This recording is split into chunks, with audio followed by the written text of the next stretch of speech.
आज मैं आपको फिर से अभित्याग का सिद्धांत बताने वाला हूँ। डॉक्ट्रिन ऑफ वेबर, इसको कहा जाता है डॉक्ट्रिन ऑफ वेबर।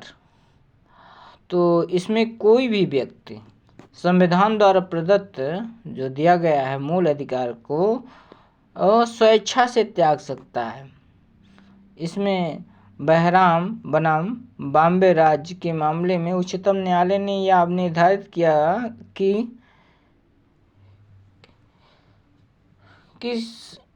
अभित्याग का सिद्धांत जो अमेरिका का सर्वोच्च न्यायालय के संविधान की व्याख्या करने में लगा रहता है, यानी और लागू करता है। यानी अमेरिका के संविधान ने ये लागू किया था।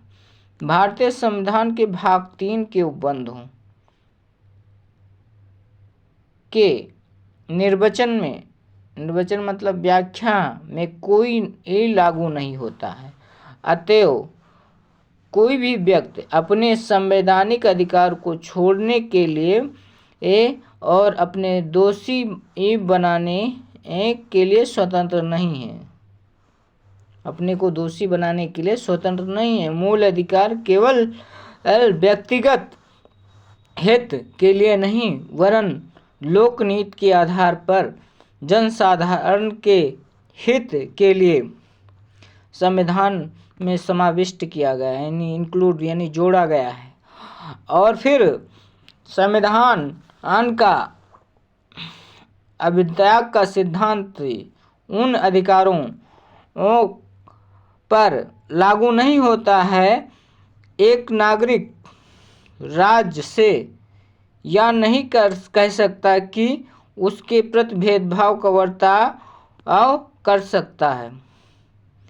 राज्य उसके साथ या एक नागरिक राज्य से यह नहीं कह सकता कि राज्य उसके साथ भेदभाव का बर्ताव किया है, क्योंकि अनुच्छेद इस बात को वर्जित करता है।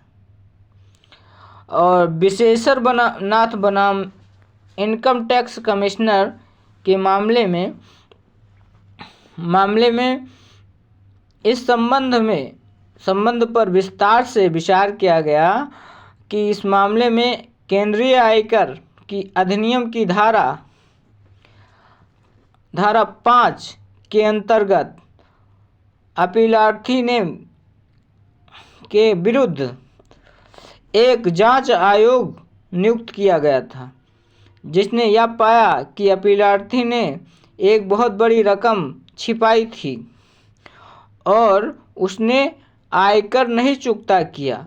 इसके पश्चात अपीलार्थी ने अधिकारियों के साथ आयकर और जुर्माने के रूप में 3 लाख रुपए किस्तों में चुकता करने का समझौता किया।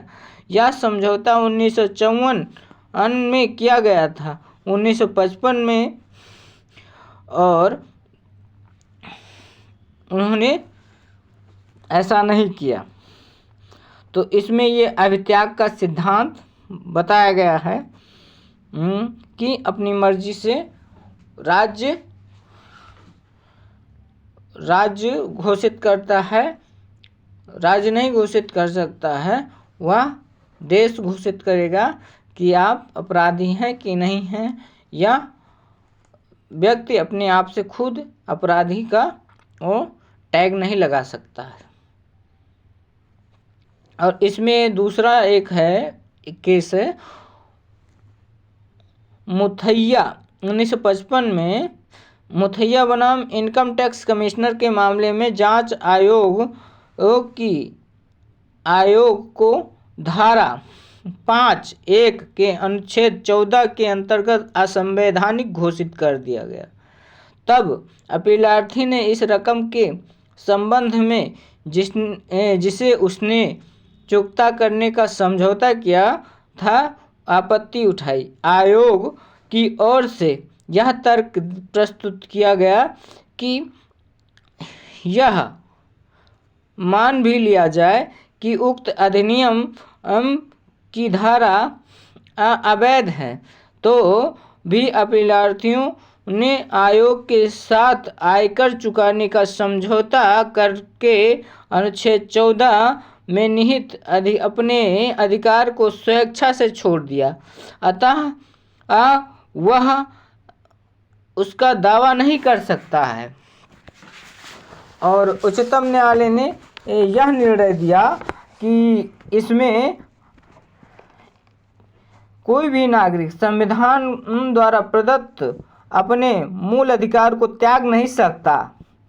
ये अधिकार न केवल व्यक्तिगत हित के लिए संविधान में निहित किए गए हैं, वरन लोकनीति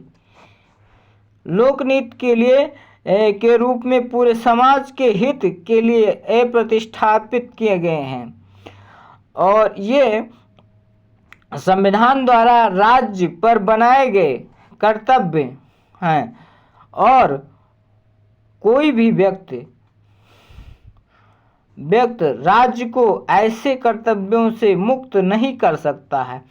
भारत की बहुसंख्यक जनता गरीब और अशिक्षित है और उसमें अपने अधिकारों के प्रति राजनीतिक चेतना का अभाव है और वह स्वयं अपने अधिकारों के प्रति सजग नहीं हैं। इन परिस्थितियों में इस न्यायालय का यह प्रथम कर्तव्य है कि जनता के अधिकारों के विरुद्ध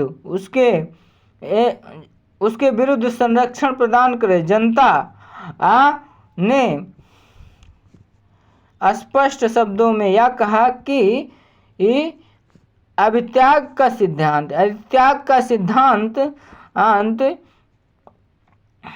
अमेरिकन सिद्धांत भारतीय संविधान में लागू नहीं होता, यानी अमेरिकन कानून भारतीय सिद्धांत में लागू नहीं होता।